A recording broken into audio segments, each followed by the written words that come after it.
বাতাস, দেখেন বাতাসে হচ্ছে যে বাতাসটা ভিডিও করে রাখি। 2 দিন পরে যখন আবার প্রচন্ড গরম থাকবে তখন এই বাতাসের ভিডিও দেখে শরীরটা একটু ঠান্ডা করার চেষ্টা করব।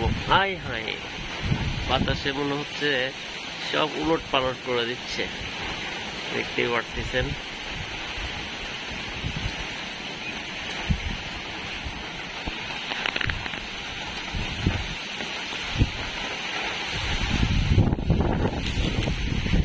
সব ধেনে যাচ্ছে।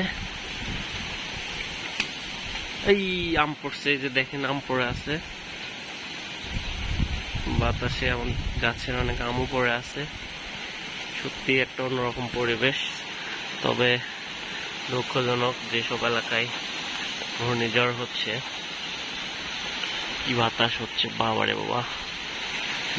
2 দিন পরে যখন প্রচন্ড গরম থাকবে তখন এই বাতাসের ভিডিও দেখে গা ঠান্ডা করতে হবে, তাছাড়া উপায় নাই।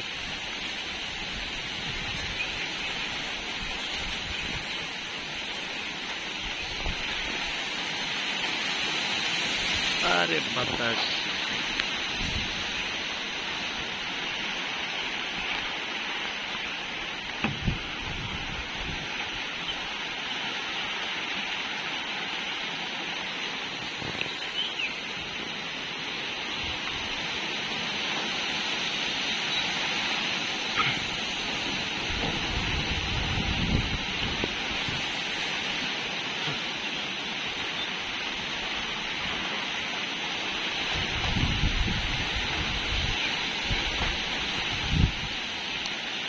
এবং সাথে ধুপধুপ করে আমও পড়তেছে বাতাসের সাথে।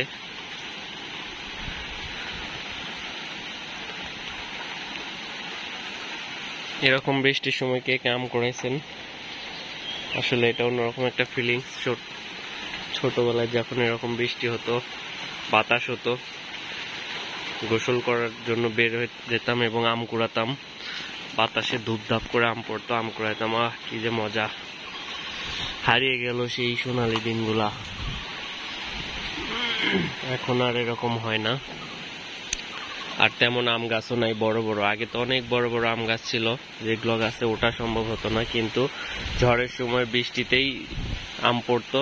ওই আমটা কুড়ায় অনেক মজা পাওয়া যেত এবং সবগুলো আম গাছে চড়ে পারার মতো কোনো গাছের মালিকেরই সাধ্য ছিল না, কারণ অনেক বড় বড় গাছ ছিল সেই সময়।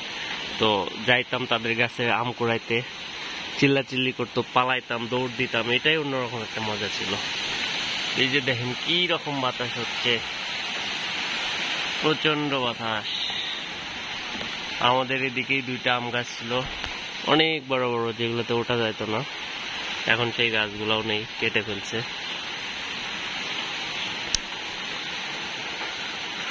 তো খুবই ভালো লাগলো। সবাই ভালো থাকবেন, সুস্থ থাকবেন। আজকে বাতাসের একটু ভিডিও করে রাখলাম। আল্লাহ হাফেজ।